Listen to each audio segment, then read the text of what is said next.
এবং উন্নতির কোন বিকল্প নেই। সময়ের সঙ্গে সঙ্গে যেতে হয় উন্নতির পথে।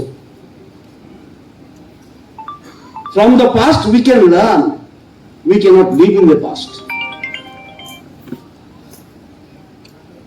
বিগত দিন থেকে আমরা শিখতে পারি, যতই সুন্দর থাকুক সেই দিনগুলি, কিন্তু সেই দিনগুলিতে আটকে থাকা যায় না, পথে চলতে হয়। এবং ত্রিপুরা রাজ্য এই সরকারের আসার পর 2018 থেকে অনেক ত্বরান্বিত হয়েছে, কাজ অনেক ত্বরান্বিত হয়েছে। রাস্তাঘাট কিভাবে লাস্ট মাইল ডেলিভারি করব, আমি মন্ত্রী ছিলাম, ফাইন্যান্স দেখতাম, পঞ্চায়েত দেখতাম, আরডি দেখতাম, পাওয়ার দেখতাম, প্ল্যানিং দেখতাম, ঠিক না, অনেক কিছু দেখতাম।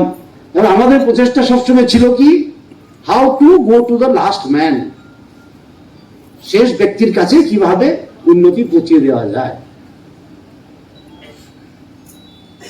শেষ ব্যক্তির কাছে কিভাবে আজকাল দিনের সুখ সুবিধাগুলি পৌঁছে দেওয়া যায়। আর এখনো সরকার এই দিশাতেই চলছে।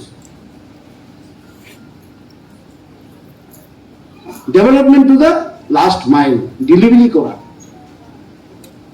শহর কেন্দ্রিক নয়, যাদের দরকার তাদের আগে, লাস্ট ম্যান ফার্স্ট। আমি প্রশংসা করি সরকারকে। আজকেও সরকার কি করছে, ট্রাইবাল ওয়েলফেয়ার জন্য ওয়ার্ল্ড ব্যাংক থেকে টাকা নিয়ে এসছে।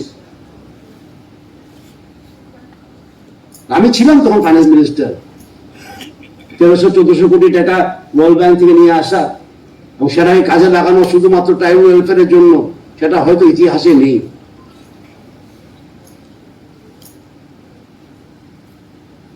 এবং সুতরাং এই সরকারও, আমাদের রাজ্য সরকারও একটা ইতিহাস তৈরি করা হচ্ছে এখানে, উন্নতির ইতিহাস। এটা আন্দোলন হচ্ছে, উন্নতির আন্দোলন। আজকে আমাদের সঙ্গে মথাও এসে গেছে, আমরা সব একভাবে কাজ করছি। আইপিএফটি আমাদের সঙ্গে আছে, আইপিএফটি আমাদের সঙ্গে আছে, মথা আমাদের সঙ্গে আছে, জনজাতি মোর্চা আমাদের নিজের সংগঠন আছে।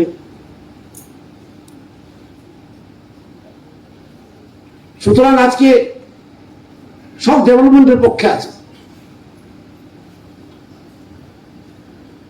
কাজ করতে এখন খুব সুবিধা,